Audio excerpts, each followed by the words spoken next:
So good evening, everyone. You can hear me okay? Yeah. Well, I'm David Roxburgh, the chair of the History of Art and Architecture Department at Harvard University. And I'd like to welcome everyone to this evening's lecture and the Aga Khan program for Islamic art and architecture. I just wanted to begin with a few words about housekeeping. Tonight, we have Professor Pruitt giving a lecture of approximately 45 to 50 minutes, which will be followed by a discussion period. In the discussion, you have the option of either raising your hand using the icon in the lower right section of the Zoom window, and then we'll summon you forth so that you can ask your question live, or alternatively, you can pose a question in the Q&A box, and I will work between the raised hands and the Q&A to moderate the discussion with Professor Pruitt. So tonight, we're joined by Jennifer Pruitt, who is the Howard and Ellen Louise Schwartz Associate Professor of Islamic Art and Architecture at the University of Wisconsin-Madison, where she's taught since 2010. Jennifer graduated from our program in 2009, which is followed by a 3-year teaching position at Smith College. Her first book, Building the Caliphate, Construction, Destruction, and Sectarian Identity in Early Fatimid Architecture, published by Yale in 2020, investigates the early architecture of the Fatimids, an Ismaili Shi'i Muslim dynasty that dominated the Mediterranean world from the 10th to the 12th centuries. In it, she argues that architecture played a pivotal role in negotiating the kaleidoscope of religious identities in the medieval Islamic world, and challenges the assumption that artistic efflorescence was a function of religious tolerance in the medieval Mediterranean. Instead, it argues that conflict and destruction played a crucial productive role in the formation of medieval Islamic architecture. Professor Pruitt's articles have appeared in the journals World Art, the Medieval Globe, Muqarnas, and in the Companion to Islamic Art and Architecture, published in 2018, Wiley-Blackwell, and edited by Finbar Barry-Flood and Gulru Najibulu, as well as in Sacred Precincts, Non-Muslim Religious Sites in Islamic Territories, published by Brill in 2015, and also in the Encyclopedia of Islam. She's currently working on a new book project entitled Inheriting an Islamic Golden Age, Globalism, National Identity, and Invented Histories in the Architecture of the Arabian Gulf. In it, Pruitt investigates the integration of classical forms of Islamic art in the contemporary architecture of the Arabian Gulf. Another ongoing project is titled The Accretion of Memory in a Medieval Street, a biography of the Palace Walk in Cairo from 969 to 1500. Thus far, Pruitt's work has been supported by a first book award from the University of Wisconsin-Madison, the Fulbright, the American Research Center in Egypt, and the Institute of Ismaili Studies. Our lecture tonight is titled Building the Caliphate, Construction, Destruction, and Sectarian Identity in Medieval Egyptian Architecture. It's a great pleasure to welcome Jennifer to our lecture series. We would, of course, prefer to have her visit in person, but hopefully those kinds of opportunities are not so far off in the near future. Thank you very much. Thank you, David. Thank you to Gulru and David for inviting me to be a part of this wonderful lecture series.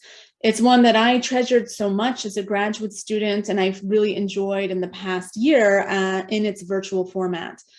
I'm particularly delighted to share this work here, as this research actually began as my dissertation at Harvard University, and David and Gulru's guidance, inspiration, and wisdom were so invaluable as I developed this project. So I'm really thrilled to share the culmination of it here today.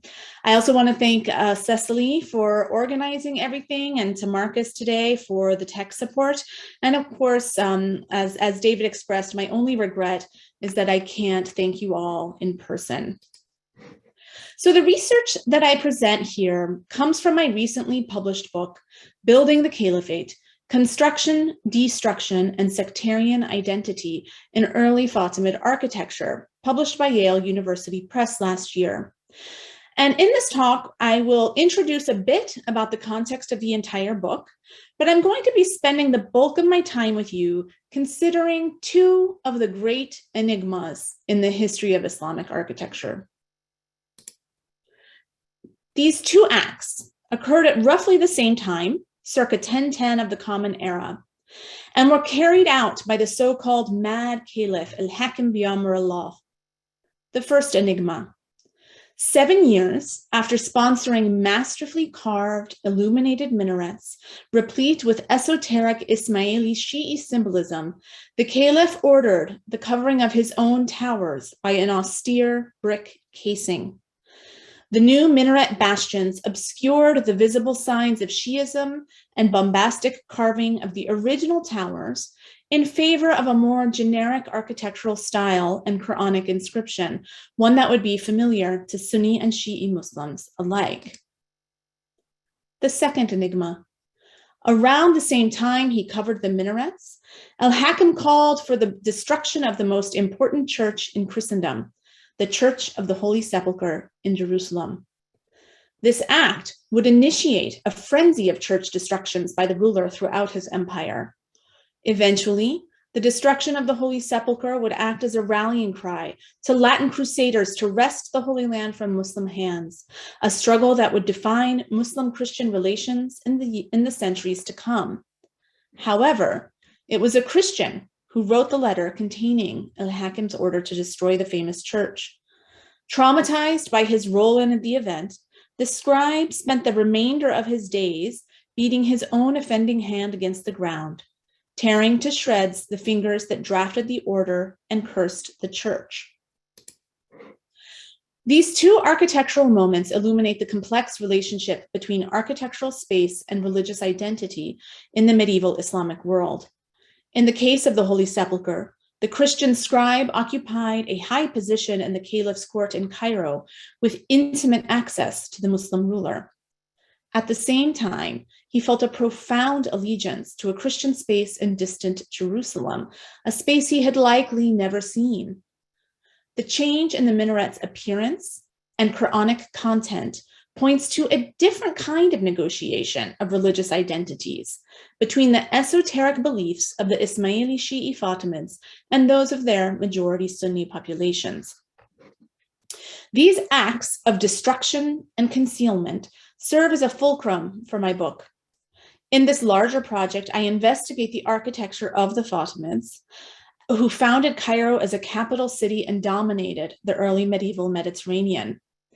Often considered a golden age of multicultural interfaith tolerance, the Fatimid era was characterized by an efflorescence of art and architecture. The single exception offered to this narrative is the reign of Al-Hakim bi-Amr Allah. Notorious as a psychotic destroyer of churches and synagogues, and as a cruel persecutor of Christians, Jews, and women, Al-Hakim also sponsored significant architectural projects that would forever change the role of Cairo and Jerusalem. Rather than treating Al-Hakim's reign as an exception, my book project integrates his projects into a larger narrative about the negotiation of religious identity through architecture in the Fatimid realm. By considering Fatimid acts of destruction and construction as part of a unified building program, this book problematizes the notion of an age of artistic cooperation that was only disrupted by a madman. Al-Hakim's strange and history-altering acts have at times been dismissed as the whims of a mentally unbalanced ruler. Modern scholars have called him psychotic, mentally deranged, bipolar, and my personal favorite, the Caligula of God. As a result of his singularity in Islamic history, his architectural destructions have been seen as anachronistic disruptions to the Fatimid norm and not really been integrated into a discussion of his full architectural program. So in this talk, I want to turn to his veiling of these exceptional minarets in a larger historical context, which includes the simultaneous destruction of churches. And in doing so, I argue that these acts were consistent with changes in Fatimid ideology away from an esoteric version of the faith toward one more universally recognizable to all Muslims, Sunni and Shi'i alike. The destruction of churches, now derided by modern viewers, was part of this program. So to orient ourselves, let's briefly consider the makeup of the medieval Mediterranean. During the period under consideration here, the Fatimid dynasty ruled from their capital of Cairo, seen here, which they had founded in 969. They controlled all of the areas in purple seen here, North Africa, Sicily, Egypt, and the Islamic holy cities of Mecca, Medina, and Jerusalem. The period under consideration today was characterized by a fragmentation of the Islamic Caliphate. While the first 200 years of Islamic rule had been defined by the unification of power under the figure of a single caliph, in the 10th century, the Caliphate splintered into 3 separate powers. The Sunni Abbasids ruled Baghdad to the east, though the de facto control of this power were the Shi'i Buyid dynasty, who we'll return to.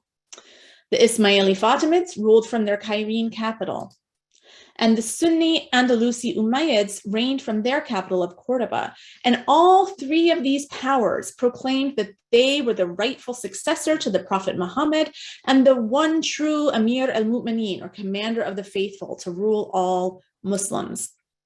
The other major Mediterranean power of the time, Christian Byzantium, competed with the Islamic caliphates from their base in Constantinople. The Fatimids' Ismailism, their sectarian identity, distinguished them not only from the 2 rival caliphates, but from the population over which they ruled. They were a minority religious group in their own capital city, which consisted of a Sunni majority with sizable Christian and Jewish populations. It was perhaps because of this minority status that the dynasty as a whole was known for being particularly tolerant of Christians and Jews, who rose to high positions in the administration, were active in artistic production, and shared a common visual language. So, as the dominant narrative goes, in an age when Christians, Jews, and Muslims shared a common culture, Al-Hakim was a possibly psychotic break from the norm.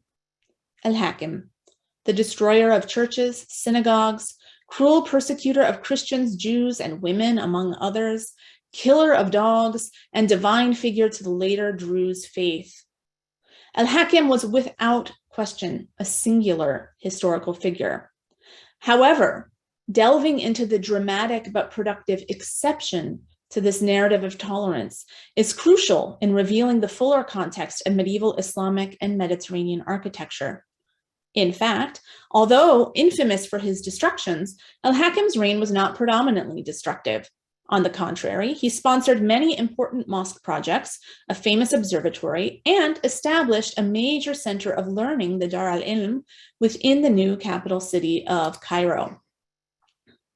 So now I want to return to these 2 enigmas I began with: the covering of the minarets of the Mosque at Al-Hakim and the roughly concurrent destruction of the Holy Sepulchre and other churches in his realm.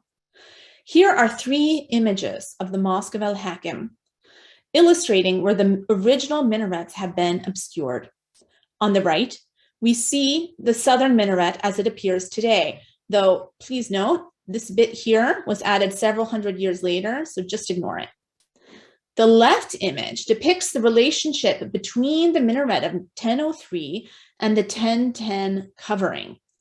In it, we can see that visitors may still go inside in between the original minaret and the addition. And the placement of the minarets in the mosque complex is seen in this drawing from Creswell's Muslim Architecture of Egypt, where we see these 2 towers on the side of the facade, each a different shape, which we'll see in a moment. And then these corners indicate these bastions that have been added on in 1010. Turning to our Cairene context. In the Fatimid period, Cairo, or Al-Qahira, existed as a royal palace city dedicated primarily to the Ismaili Shi'i court and their followers. So here's this walled palace city. The rest of the population, mostly Sunni Muslims with large populations of Christians and Jews, lived to the south of the walled royal city in an area generally known as Fustat or Fustat Masr. So all of this bit. Zooming into the palace itself, in this plan of the palace city, we see the position of the Mosque of Al-Hakim relative to this space. It was built just to the north of the city walls and was the second congregational mosque in the Fatimid city after the construction of the smaller Mosque of Al-Azhar in 969. And so here you can see the palace, the walls, and the mosque built just outside the walls.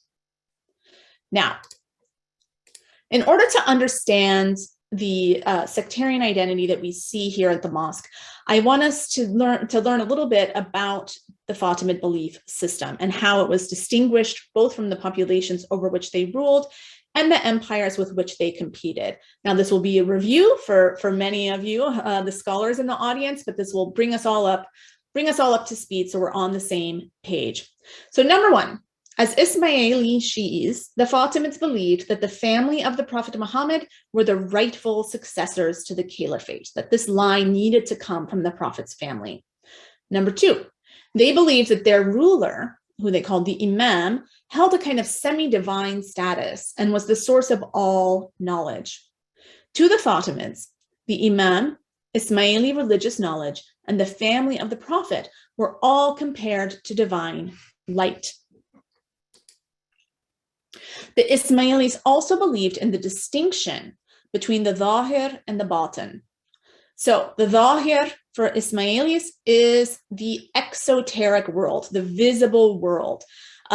This is what we can all see, right? So within Islam, these are kind of universal Islamic truths that are accepted by all. But they also believed that there was also a batin or hidden truth, which could be expressed in allegorical interpretation or ta'wil. Now, this relationship is conceptualized in the diagram we see here from the Qadi al-Nu'man and published in Irene Bierman's Writing Signs, where we see the zahir, external reality, and the batin, hidden core. So these series of circles illustrate this relationship. The exclusive source of the esoteric truths, the batin truths, which were held by the Ismaili Imam Caliph, in this case Al-Hakim, who revealed them gradually to the faithful initiates in the sessions of wisdom, Majalis al-Hikmah, which were located within the palace. Therefore, in addition to housing the Fatimid court, the Fatimid palace city acted as a center for indoctrinating the faithful into esoteric batin Ismaili knowledge. These Ismailis would come as pilgrims from throughout the world to the Fatimid center of Cairo, the navel of the Ismaili universe. And if we think of these pilgrims coming to the walled city, mostly from the north, we realize that the Mosque of Al-Hakim would actually be one of the first things they see as they're making their way into the city. Despite its name, the Mosque of Al-Hakim was begun by Al-Hakim's father, Al-Aziz. But in 1003, Al-Hakim added a portal, seen in this plan, and 2 stone minarets to the facade. Looking at the mosque itself, it fits the prototype of many earlier mosques. It's a hypostyle plan surrounding an open rectangular courtyard. Typical of Fatimid mosques, there's a raised transept perpendicular to the mihrab, delineating the axiality of the mosque and pointing visitors to Mecca. The arcades of the mosque consisted of pointed arches on brick piers, engaged colonnettes, and lines of Quranic verse on top. So we're looking here at the mosque when it was in a state of ruin. However, the mosque was controversially restored by a South Asian sect of Ismailis known as the Bohras, and you can see the difference in this before and after. So this is how the mosque appears today, with much of this kind of the original ruins lost. However, the minarets retain their medieval form. So this is how the mosque appears today in a bustling urban area of Cairo. We're looking at the southern brick encasements. Now, as the 1003 minarets were obscured, so the earlier minarets, I'm going to need to rely on reconstructions and small details as they are very difficult to photograph. So let's go inside to see these earlier minarets. So in these two photos, you see the relationship between the minaret of 1003 and the bastion of 1010. In this, we see the stone carving on the earlier minaret here, and we see that it's been contained within a brick wall, but we can still enter it and move around. The image on the right also gives us a sense of scale of the prominent inscriptions on these minarets. These original minarets are generally considered masterworks of Islamic stone carving, and they are really quite unusual and remarkable for their time. There are many aspects of these minarets that mark them as unique in the history of Islamic architecture. First, as Jonathan Bloom has observed, the mere existence of multiple minarets is unusual, found only in such contemporary mosques as Mecca, Medina, Damascus, and Jerusalem. Moreover, the minarets themselves were executed in different shapes. One was square and the other circular, and you can get a sense of this here. This minaret is in a square shape, and this one is circular. And they contain markedly different decorative and inscriptional programs with unusual iconographic elements. So what we are seeing here is a tower with very visible symbols and text on the outside. And as I said, we need to use reconstructions. And I still like this one that Nasser Rabat did for Irene Bierman's book. Very visible symbols and text on the outside, something that is particularly unusual for mosques of this time, in which elaboration and decoration is often focused on the interior monument. A large scale of Arabic inscription rounds the corner of the minaret. And I always think of this as acting as a kind of billboard, as it would be so obvious and unusual in this context. This is what Irene Bierman refers to as the public text. We also have a series of medallions and grilled windows with Quranic verses. The large inscription on this 1003 minaret is executed in a characteristic Fatimid floriated style, where we see the letters have undulating vegetal tendrils emanating from them. And you can see here on this wonderful photo just how rich this carving is. So this is different from some of the more conservative style of calligraphy that is typical of prior monuments. So I'm showing you here the Mosque of Cordoba and the Dome of the Rock in Jerusalem as comparison. The inscriptions in Jerusalem and Cordoba are executed in finer materials, expensive gold mosaics, characteristic of the Umayyads and Byzantines, but the letters are quite conservative, and more importantly, the text is much smaller and focused on the inside of the monument. Compared with these monuments, the facade of the Mosque of Al-Hakim, of the minarets of the mosque, were blaring out its message to anyone who might pass it. If these original minarets were meant to be read, what was a medieval viewer to learn from them? Many of the verses of these original minarets would have particularly important symbolic content for the Ismaili faithful, who would gather as pilgrims in the Fatimid palace city. For example, in this roundel, we see the Quranic verse, "From the shadows into the light." Surrounded by the verse, "Your only friend is God, his messenger, and the believers," this would have gone all the way around, "who perform the prayer and pay the alms and bend down in prayer." Now, the pairing of these verses is very indicative of the Ismaili belief system. The surrounding verse emphasizes the visible signs of Islam, the Zahir, the acts espoused in Islamic law. However, as we travel to the inside of this circle, moving from the exterior to the interior, from the Zahir to the Batin, we find the phrase "from the shadows into the light." And this idea of illuminating the darkness is absolutely fundamental to the Ismaili belief system, in which God turns darkness into light in the same way the Ismaili Imam, in this case Al-Hakim, reveals the hidden truth, illuminating the true meaning of Quranic verses such as these. And of course, where would this happen? Right next to the mosque in the walled palace city of Cairo. As Irene Bierman has demonstrated, the movement from the Zahir to the Batin, the visible to the hidden, is characterized in representations of concentric circles found in Ismaili memory devices and even Fatimid coins. So for Ismailis, these concentric circles would specifically recall the relationship between the Batin and the Zahir, but for those not initiated in the faith, it would perhaps simply be a symbol of the Fatimids themselves, even if they didn't comprehend this relationship. Divine light imagery is carried over into the grilled windows of the 1003 minaret, which feature the light verse from the Quran. Now, as we look at these windows, they look dead to us, concealed by these encasements and preserved in archival photos. But I think that the light verse would have been particularly evocative at the time before their concealment. I'm showing here a concentric circle from a nearby Fatimid mosque called Al-Aqmar, which has not been obscured. At the center are the names of Muhammad and Ali. Surrounding it are a series of radiating flutes, you can see these, meant to evoke the beams of light emanating from the sun.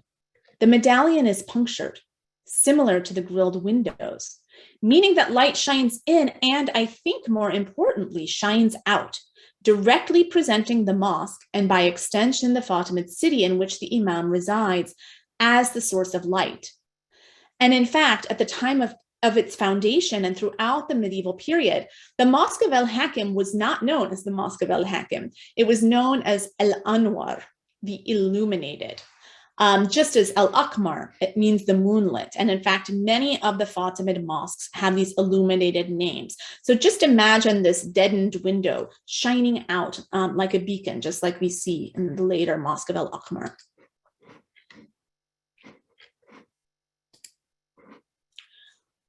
On the northern minaret, we find, actually on both minarets, we find repeated references to people of the house, Ahl al-Bayt, a phrase that refers directly to the family of the Prophet and by extension the Fatimid rulers. Likewise, references to Al-Hakim's pure ancestors reminded all passers-by of his Alid legitimacy. Moreover, on both minarets, Quranic verses are followed by the inscription that says, "This is what the servant of God, Al-Mansur Abu Ali, the Imam Al-Hakim bi Amrullah, commander of the faithful, orders." And these inscriptions cant outward slightly, serving to display Al-Hakim's name more prominently to visitors on the street.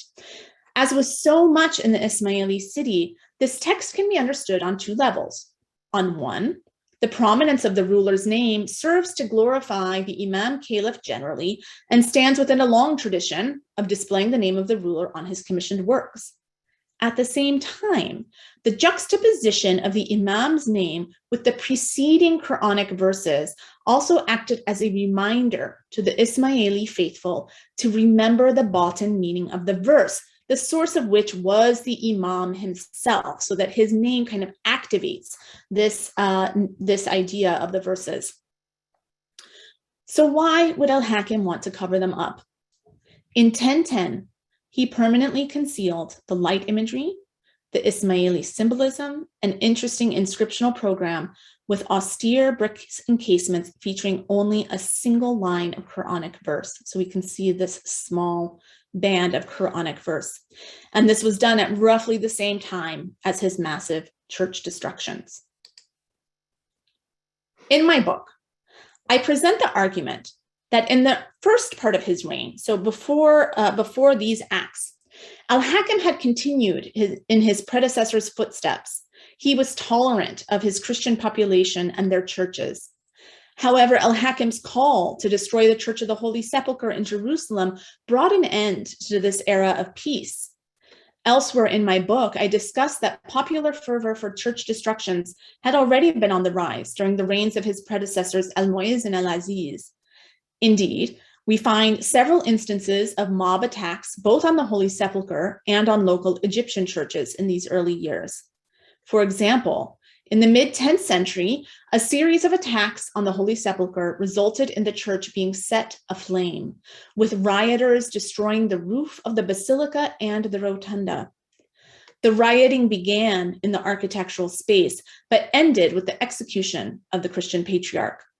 Concomitant with the mob violence between the local populations of Jerusalem, strife was intensifying between the Byzantine Empire and the Fatimids, as the Byzantines embarked on a series of raids which were couched increasingly in terms of a holy war between Christianity and Islam. By 975, the Byzantine emperor delivered a letter to the king of Armenia, noting his military endeavors to secure the city and situating the Holy Sepulchre at the heart of the struggle. He writes, "We were intent on the delivery of the Holy Sepulchre of Christ, our God, from the bondage of the Muslims. The emperor's focus on the monument and the need to liberate it from Muslim rule illustrates the historic centrality of the church in the spiritual, political, and ideological struggle for dominance between Islam and Christianity in a city that was of primary importance to both faiths. The 10th century mob attacks on the Holy Sepulchre and the emperor's focus on the monument suggest that architectural space acted as both a stage and a proxy for religious rivalries, both locally and between empires. It also suggests that this was building in the period before Al-Hakim's reign. Nevertheless, even though we see these kind of glimpses of building tensions, we really do not know why Al-Hakim chose this particular moment to destroy the Church of the Holy Sepulchre. Medieval chroniclers have many great and colorful theories, but there does not seem to be an agreement. Ultimately, while the reasons for the destruction at this moment are lost to us, the results were clear. Al-Hakim's destruction of the Holy Sepulchre asserted Muslim dominance over the contested city. Modern scholars might dismiss the destruction of Holy Sepulchre as a symptom of Al-Hakim's madness. However, medieval Muslim sources present a more complicated picture of the destruction. For example, Ibn Qalanisi noted that when the church was destroyed, Muslims held long prayers of thanksgiving, and multiple sources suggest that when positive reaction to the destruction reached Al-Hakim, he was overjoyed and encouraged to demolish more churches in his realm, and thus the ruler embarked on an intensified program of church destruction and persecution in the following years. In order to make sense of these major architectural changes, including the obscuring of the minarets and the destruction of churches, I turn to one of the most important authors of Al-Hakim's time, Al-Kirmani. Al-Hakim was a particularly active supporter of the Fatimid mission, or Dawah, attempting to spread the Ismaili cause throughout the world. Recent publications by the Institute of Ismaili Studies give us a glimpse into the writings of these missionaries, or da'is. Al-Kirmani was the most important individual missionary and Al-Hakim's chief apologist.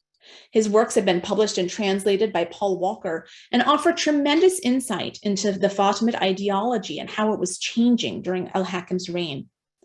Originally from Iran, the name might indicate this to you, Al-Kirmani was active in Eastern Islamic lands, eventually arriving in Cairo to serve at the ruler's court.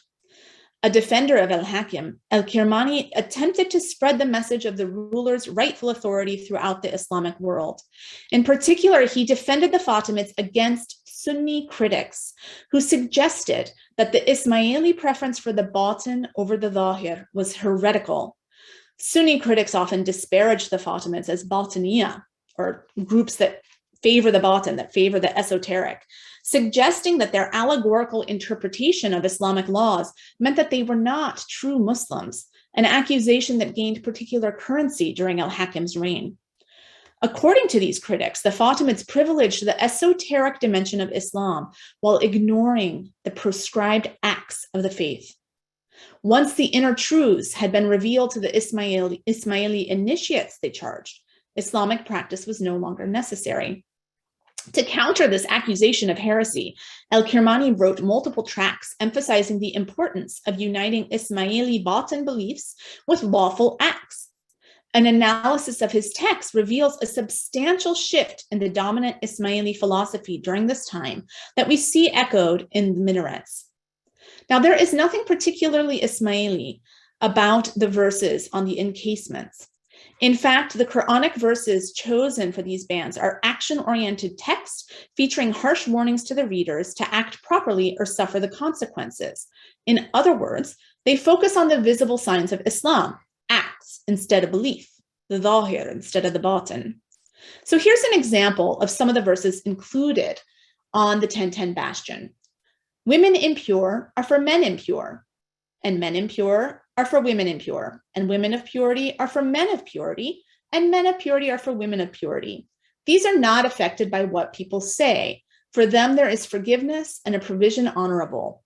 O ye who believe, enter not houses other than your own until ye have asked permission and saluted those in them. That is best for you, in order that ye may heed what is seemly. If you find no one in the house, enter not until permission is given to you. If you are asked to go back, go back. That makes for greater purity for yourselves, and Allah knows well that you do. And so this is from Quran 24, 26 through 28. Al-Kirmani's writings can help us understand these verses.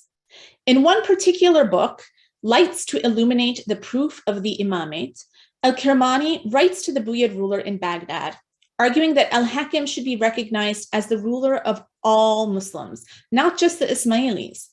The treatise was written as a series of proofs, which first demonstrated the necessity of the imamate and then proved that Al-Hakim was the rightful imam of all Muslims. Unlike previous Ismaili treatises, this work was not only aimed at the Ismaili initiates, the Ismaili faithful, this is what most of the treatises are, but was addressed specifically to the Buyid vizier in Baghdad in an effort to win him over to the Fatimid cause. Though the Buyids themselves were Shi'i, they did not recognize the Fatimid ruler as the living imam, and instead supported the Sunni Abbasid caliph. Thus, rather than explicating the philosophical details of the Ismaili faith, as many Ismaili tracts did, this work acted as an overt piece of political propaganda, couched in terms of religious legitimacy and aimed at shifting the vizier's allegiance to the Fatimid cause. The many copies of the text suggest that it was meant to be distributed and read widely throughout the medieval Islamic world. Al-Kirmani's arguments for why Al-Hakim should be the rightful imam for all Muslims directly echo the themes of the minarets. Instead of emphasizing the Fatimid imam caliph as the center of batin knowledge for the Ismaili initiates, Al-Kirmani expands the impact of Al-Hakim's reign beyond the Fatimid court by promoting his support of good, universally Islamic acts. So for example, this is a section from this text. There is ample evidence of Al-Hakim's commanding the good and prohibiting the bad, aiding the oppressed, building mosques, tearing down churches, preserving the communal prayer, applying the regulations of the law and confirming them and the corporal punishments. There is evidence for his prohibiting the bad, reports of which have spread far and wide, from his closing down the sources of depravity and dissolution, which are permitted quite openly in their cities by those who claim the imamate among the family of Umayyah, the Umayyads in Cordoba, and the family of Abbas, the Abbasids. There is much evidence of his jihad in the service of God and the preservation of borders and his familiarity with the commoners and his discouraging the word of the false and what pertains to shortchanging the law that his ancestor Muhammad brought. So we see here an emphasis on his commitment to commanding the good and forbidding the bad, and even his familiarity with commoners and his building mosques and tearing down churches, right? That these are all signs of a good Islamic ruler. The text here and elsewhere suggests a shift in the image of the Fatimid ruler from a storehouse of batin knowledge to a purveyor of Islamic justice, one who, by commanding good and forbidding bad, fulfills the central duties of any Islamic ruler. Architectural patronage and destruction are key components of this claim of legitimacy. In particular, building mosques and tearing down churches are considered as part of Al-Hakim's program of Islamic justice, and this is repeated a few times through the text. Here they are considered as a core prerogative of an Islamic ruler. Al-Kirmani's references to jihad and preserving borders points to Al-Hakim's wars with the Byzantine Empire on the Muslim frontiers, while frequent references to his demolition of churches suggest that this program of destruction was an overt declaration of Al-Hakim's right to claim the title of the commander of the faithful, the one true caliph, the one true imam to rule all Muslims. And of course, he also notes that this is in direct contrast to the permissive nature of the other caliphates of the Cordoban Umayyads and Abbasids, suggesting that he was striving for a broader-based Islamic support for Al-Hakim's rule. And we can see some of these themes echoed in the verses of the Quran chosen for the bastions. So for example, We saw that the minaret encasement, the bastion, includes the verse, "Women impure are for men impure." One of Al-Kirmani's proofs that Al-Hakim should be the rightful imam is that he safeguards sexual relations and property. The minaret encasement tells us, "Enter not houses other than your own until you have been asked permission and saluted those in them." Al-Kirmani tells us that Al-Hakim commands the good and forbids the bad, applies the corporal punishments, preserves the borders, cares for the populace, revives the sunnah, and safeguards society. According to Al-Kirmani, then, the Fatimid ruler is no longer simply the center of esoteric knowledge as he was presented in the original minarets. Instead, he expands the legitimacy beyond the Fatimid realm to Baghdad and throughout the Islamic world by promoting his support of good, universally Islamic acts. This shift in priority was made visibly manifest in the encasements of the Mosque of Al-Hakim, in which the explicitly Ismaili references, divine light imagery, concentric circles have been, and of course, repeated Shi'i references, have been obscured by puritanical themes of justice and proper behavior. Likewise, departing from the distinctive 1003 design, the form of the new minarets recalled older models of single tower square minarets encountered in realms with fealty to the Abbasids. This precise form, consisting of a square, substantial tower tapering upwards, can be found throughout the North African Aghlabid context. The minarets in the mosques of Kairouan and Sfax mimic this same basic form, indicating their fealty to their Abbasid ruler, and, as Jonathan Bloom has noted, operating as a visual sign of Sunnism more broadly. Like the bastions of the Mosque of Al-Hakim, the minaret has an aesthetic that evokes austerity, solidity, and mass. In other words, while the original minarets of 1003 looked so unique, so unusual, these bastions made them look like Sunni prototypes. What I am suggesting today is, rather than nonsensical acts, the obscuring of the minarets and destruction of churches were in fact related acts, both of which emphasize the Fatimid Imam Caliph's legitimacy to all Muslims. The question then remains, if the initial esoteric Ismaili messages were no longer consistent with the imperial goals of Al-Hakim, why didn't he simply tear them down? Scholars have offered a wide range of theories on this, from offering support to the minarets to a desire to change the message of the minarets, but not wanting to tear down a part of a mosque. However, Al-Hakim didn't have this kind of form in any other mosque. And in fact, we do have record of him tearing down one of his mosques, the Mosque of Rashida, when it was not built the way he wanted. So we know that he will do that.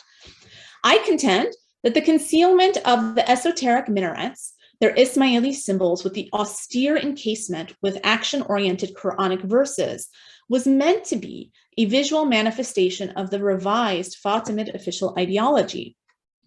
Just as each action in the Quran and Islamic law contained a deeper meaning through Ismaili allegorical interpretation, so did the menacing words of the austere bastions mask an inner Ismaili core.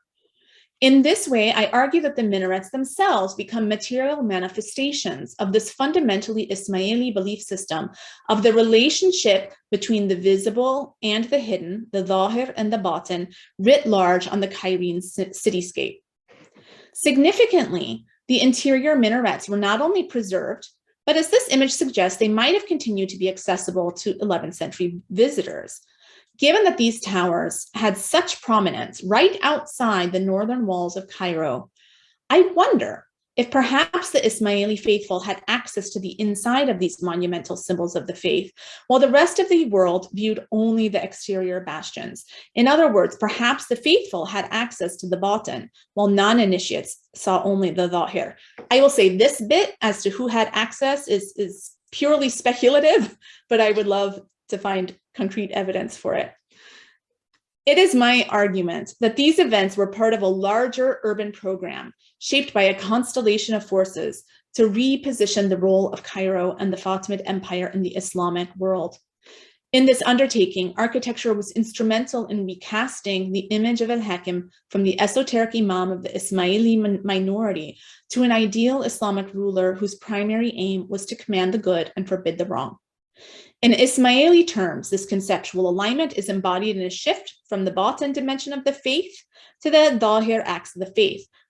These pivotal years of architectural and urban patronage thus represent a conscious effort to situate Cairo as a universal capital of the Islamic world, and Al-Hakim is the Imam Caliph to all Muslims. Ultimately, I hope this research offers a new point of view for considering Fatimid architecture and medieval Islamic culture. The combination of cultures, the international stage and exchange of goods and idea in the Fatimid era often resulted in tolerance and cooperation, but not always. Instead, religious diversity also offered a point of fissure. The change in message in Al-Hakim's minarets downplayed the Ismailism of the Fatimid ruler to make him seem more universally acceptable. Although abhorrent to modern scholars, it seems that part of this appeal and legitimacy was, in fact, the large-scale destruction of churches. In both these instances, architecture played a crucial role in articulating these relationships.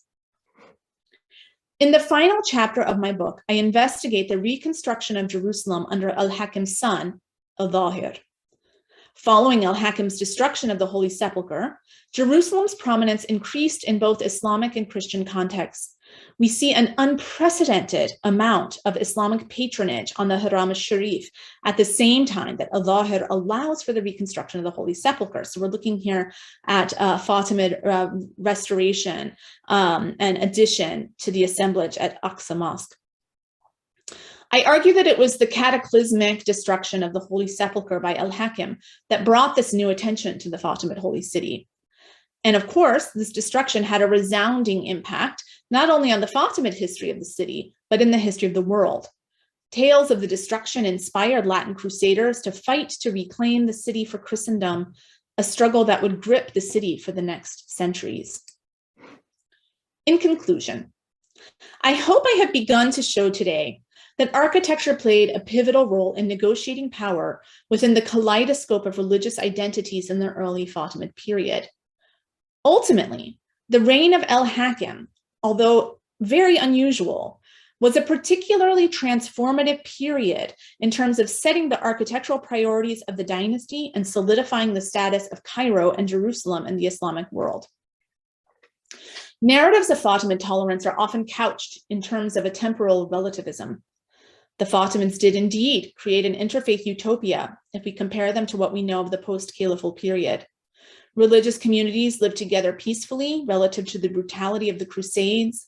Coexistence was the standard in the 10th century Islamic world if we compare it to the vicious persecution of Jews in medieval Latin Europe or their forced expulsion in the Spanish reconquest of 1492. Even in the Islamic context, the Fatimids oversaw a period of enlightened coexistence if we compare their reigns to the puritanical spirit of the later Almoravids or Almohads, or to the persecution of religious minorities under the Mamluk Sultanate. Ultimately, our notions of medieval utopias or dystopias reflect our own modern identities, tempting us to read the Caliphal period as an era of enlightenment, one that mirrors our own contemporary hope for a global cooperative coexistence in a multicultural interfaith society. Of course, the reality of medieval coexistence was complicated, defined by both coexistence and conflict. The Fatimid period was neither a utopia nor a dystopia. However, an understanding of a caliphal golden age has tended to obscure the complications of this narrative and the central role architecture played in articulating religious identity and competition. As a result, a persecuting ruler like Al-Hakim can be dismissed at times as a madman. This line of thinking has caused us to really underplay what was perhaps the most influential architectural act in the medieval world, which was the destruction of the Holy Sepulchre. Instead of dismissing this act as an anomaly, my larger project argues that destruction could play a generative role in medieval architectural patronage.